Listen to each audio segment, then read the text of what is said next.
Hey guys, what's going on? Jeb here, and in today's video, we're going to be doing a little bit of technical analysis on Bitcoin and the cryptocurrency markets, and more specifically, I want to talk about this little wedge that Bitcoin finds itself in right now, this triangle consolidation pattern, if you will, where it's been trading around $4,000 for the better part of the last 2 weeks or so, and I want to talk about which way we're going to break out of this in eventuality, and whether or not Bitcoin is actually destined to head down towards price levels of around $3,000. From there, I also want to talk about some very bullish news that's going to be coming here in the first part of 2019 because the NASDAQ has confirmed Bitcoin futures. Guys, we're going to be discussing all of that and more in today's video, so if you enjoyed today's video, definitely consider dropping a like, hitting that subscribe button, and smashing the notification bell, guys, so that you'll be notified every time a new video goes live. So without much further ado, let's go ahead and get right into it.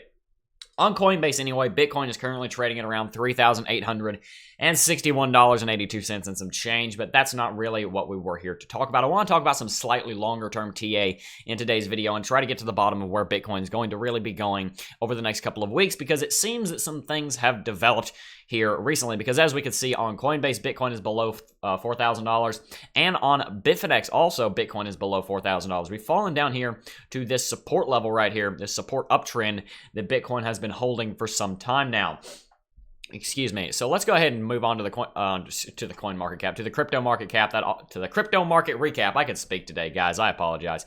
Anyway, across all exchanges, Bitcoin is currently trading at just over $3,900 with a daily volume of 5 billion, and it's down by about 2.5%. Not a whole lot I want to discuss here on CoinMarketCap. This is probably going to be a slightly quicker video because I'm really busy today. But anyway, Binance Coin is actually the biggest gainer today. I don't have time to get into the news with Binance Coin, but Binance Coin just announced a new blockchain that they're going to be working on, or that they already have been working on. Like I said, I don't have time to get into that today, but that's a pretty big news story. You guys might want to check that out. But also, we have we have Binance Coin Factum and Bitcoin Private up over 10% today. If we scroll down here, the majority of the market is red. We have several double-digit losers: Theta Token, ARK, DEX, and Nexo.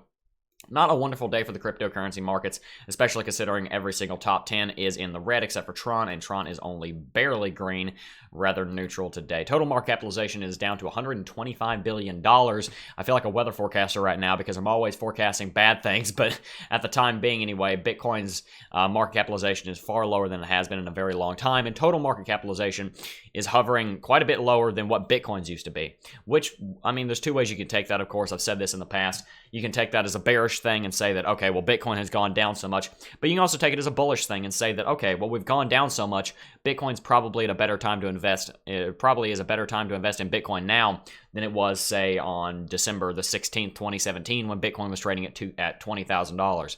Anyway, I believe that's everything we want to cover on CoinMarketCap, so let's go ahead and get back on into the TA in today's video. I've talked about in a previous video about why I believe Bitcoin is going to be going down, or why I think it's at least not unlikely for Bitcoin to go down to $3,000 to $3,200 in eventuality and set a permanent bottom down there. I mentioned several reasons. I'm going to be going over them again in today's video, but there's something new that has developed since that video that I want to discuss, and it's this triangle pattern right here. This pattern right here. It looks like a wedge because I haven't brought these together over here, but it is in fact a triangle consolidation pattern that Bitcoin has to deal with by the end of the week. Not actually by the end of the week, but in the next 7 days or so, in the next week, Bitcoin is probably most of the time you see a bullish or a bearish breakout of these. A couple months ago, we saw Bitcoin in a very long-term consolidation pattern back over here that it kept just trading sideways out of, but normally Bitcoin is going to have some kind of significant breakout of a triangle pattern like this. And the thing that I'm concerned about is that, yes, a couple of days ago, we were trading up here around the downtrend of resistance, and we were on the bullish side, and we did see a lot of bullish technical indicators indicating that a new rally may be forming, but Bitcoin had its chance, and it didn't take it. I've talked about in previous videos about how the MACD was looking very bullish. We can see that the MACD is ever so slightly bullish at the moment, but we had a very good opportunity to start a new rally about a week ago, and Bitcoin didn't take it. And that's one of the things that concerns me here, is not only that Bitcoin very recently had the opportunity to start a new rally, right now, Bitcoin is doing exactly the opposite of what he was doing when it had the opportunity to start a rally. is trading around the level of support rather than around the level of resistance like it was a week ago, and now the technicals are starting to look more bearish, and clearly at the moment anyway, based on the way the market's been moving over the last week, the bears still are in control. So what am I trying to say here? What I'm trying to say here is that everything that I'm seeing right now leads me to believe that we're probably going to break this uptrend and we may be heading lower from here.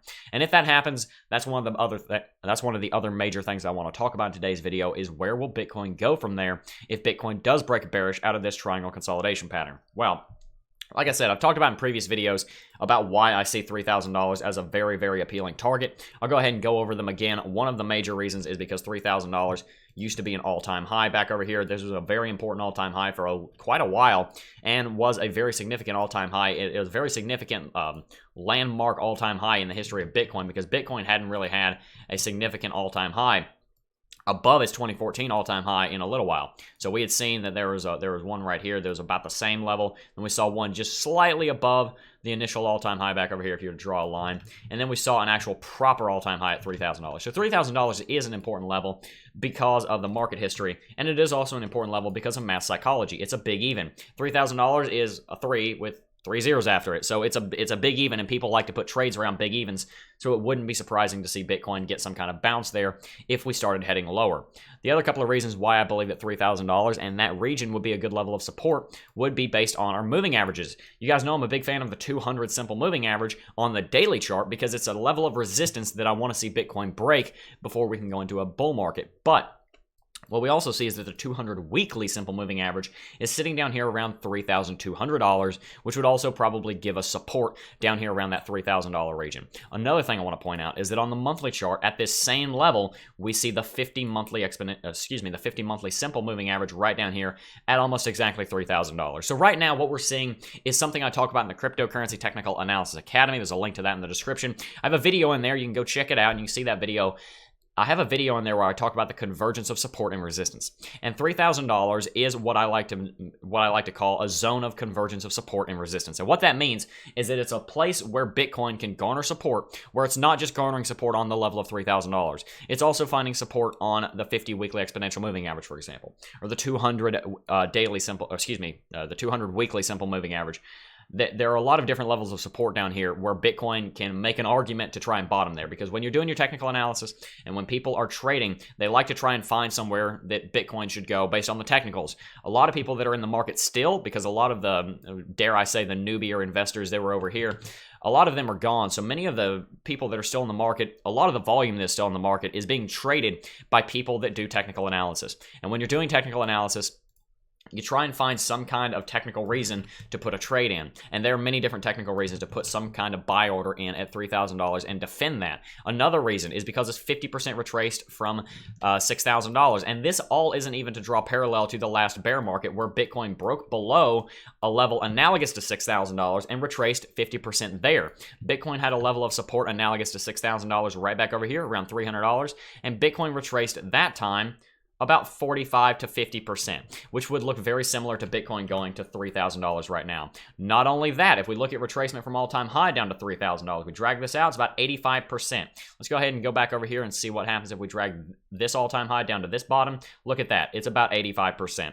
There are a lot of different reasons to believe that Bitcoin penultimately will end up going to $3,000. So tell me in the comment section down below what you think of that. Do you think Bitcoin is eventually going to go to $3,000? And if it does, do you think it's going to hold at $3,000, or do you think it's going to go lower? I'm interested, as always, to hear your opinions in the comment section down below. But this video is not over. Don't go clicking off the video. We still have some news to get to, and we still have a little bit of longer-term technical analysis to get to, because you guys know I love my long-term perspective and my long-term technical analysis, because I don't really care all that much what's going on in the last day when the last year is really, really important, or when the next year is really, really important, or when we have short-term bearish price action, but we have really bullish fundamentals on the horizon. I like to look at that long-term perspective since I'm going to be here for a very long time. So let's go ahead and do that. One thing that has come out in the last day or so is a confirmation of NASDAQ Bitcoin futures. Now, There has been speculation that this was going to happen for quite some time, but we finally got confirmation from it. So I'm going to go ahead and read from this article here and then talk about the implications of this on the market. Just last week, Bitcoin News reported Bloomberg's finding that the world's second largest stock exchanges plan on moving forward with Bitcoin futures listing. This week, NASDAQ has cleared the air of speculation by confirming this. UK news outlet Express heard it from the horse's mouth yesterday that NASDAQ would definitely be launching its Bitcoin futures within the first half of 2019. This was obtained by two credible sources from inside the organization. Vice President of NASDAQ's media team, I would consider that a credible source, Joseph Christianat, told an Express Point man, Bitcoin futures will be listed and it should launch in the first half of the next year. We're just waiting for the go-ahead from the CFTC, but there's been enough work put forward to make that academic. In other words, they seem to be rather confident that it's going to go through. And that's interesting because the Bitcoin futures here from the NASDAQ aren't the only bullish thing for Bitcoin that is kind of held up in regulatory limbo right now. This is the third major, very bullish news story about large scale adoption, institutional adoption that I've seen held up in the United States legal system. The other two major examples are, of course, the SolidX and VanEck Bitcoin ETF that's being reviewed by the Securities and Exchanges Commission, and also a much lesser known one is the fact that ICE's backed seems to actually be being held up by the CFTC. They haven't been very clear on that, but there is some evidence that backed is being held up by review by the CFTC and that they haven't had approval yet. So this seems to be the third major bullish news story coming for Bitcoin that is being held up by the United States government, which is not exactly what I like to see, but at the same time, it is the United States government to make sure it is the United States government's job, I can speak today, to make sure that we're safe and to make sure that people don't go and lose a bunch of money because they're getting scammed or because a market's being manipulated. I understand them having to go through the regulatory process. It does just mean that many of these bullish news stories that may have happened this year are going to have to happen later on into 2019. But guys, that might not necessarily be a bad thing, because if all of these bullish news stories were to come out, Bakkt was to launch right now, NASDAQ was to launch futures, and we saw the Bitcoin ETF come together, maybe that would be enough to get Bitcoin back up above $6,000. But the thing you have to realize is that bullish news in a bull market is like throwing jet fuel on a campfire. It is a huge boost to the market. It really does. It is a major thing. When we saw the Bitcoin futures happen with when we saw Bitcoin futures launch back over here in December, then we saw quite a lot of bullish price action for a couple of days, and then the bear market started. But we did see a lot of bullishness come out of that. And when we saw a lot of good news stories back over here in 2017, we saw a lot of bullishness come out of that. But you have to be careful about dropping a bunch of bullish news in the middle of a bear market and hoping that starts a bull market, because starting a bull market is not easy.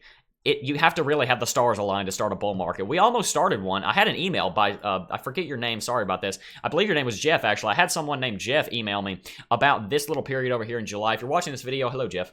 He emailed me about this little period in the market right over here where it looked like Bitcoin was going to start a bull run right over here. Everything was very, very bullish. You guys saw me talking about how we have 2 or 3 more confirmations, and then I think we're on a bull market. I never said this was a bull market just yet, but I did say that, for example, I wanted to see us get above this simple moving average, and then maybe that'd be one of the first confirmations of a new bull market. Alas, it didn't happen. But my point here is that bull markets are very, very difficult to start. And if you go throwing good news into a bear market, you're not really going to do a whole lot. Instead of throwing jet fuel on a campfire, it's like throwing a shot glass full of gasoline on a campfire. It's going to do a little bit. It's going to boost the market, maybe a couple $100. We might see a little blip up here. Maybe Bitcoin breaks bullish out of this little consolidation pattern it's in right now instead of bearish when you see a major news story drop like this. But at the end of the day, it doesn't have anywhere near the impact as it would if Bitcoin were at the beginning of a bull market, and especially if Bitcoin were already in a bull market. So I'm okay with these good news stories like the VanEck SolidX Bitcoin ETF being delayed, like Bakkt being delayed, and like Bitcoin NASDAQ futures coming out in 2019, simply because by the mid part of 2019, I think we're going to see confirmation of a bull market, and at the very latest, I think by by the end of quarter 3 2019, we're going to see some kind of confirmation of the start of a bull market. Now, of course, my original prediction of quarter 1 has been delayed since we fell below $6,000, but I do think that we're going to see some kind of confirmation of a new bull market starting in the next year, coinciding with these 3 huge news stories: the VanEck SolidX Bitcoin ETF, Bakkt, and now NASDAQ futures. So tell me in the comments section down below what you think about the year of 2019. Also, do you think it's going to be a very bullish year? Do you think it's going to be a transition year as 2014 was back over over here for Bitcoin. Excuse me, as 2015 was back over here for Bitcoin, moving on into the 2016-17 bull market. What do you think is going to happen here next year? Because 2018 is fast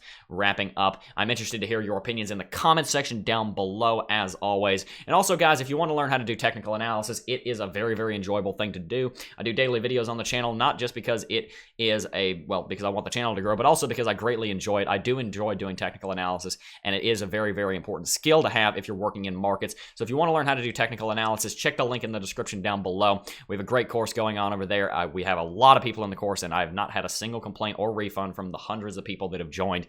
So take their word for it, not mine. Anyway, guys, that's going to do it for this video. I do want to thank each and every single one of you for watching, as always, and I'll see you guys in the next video. Peace.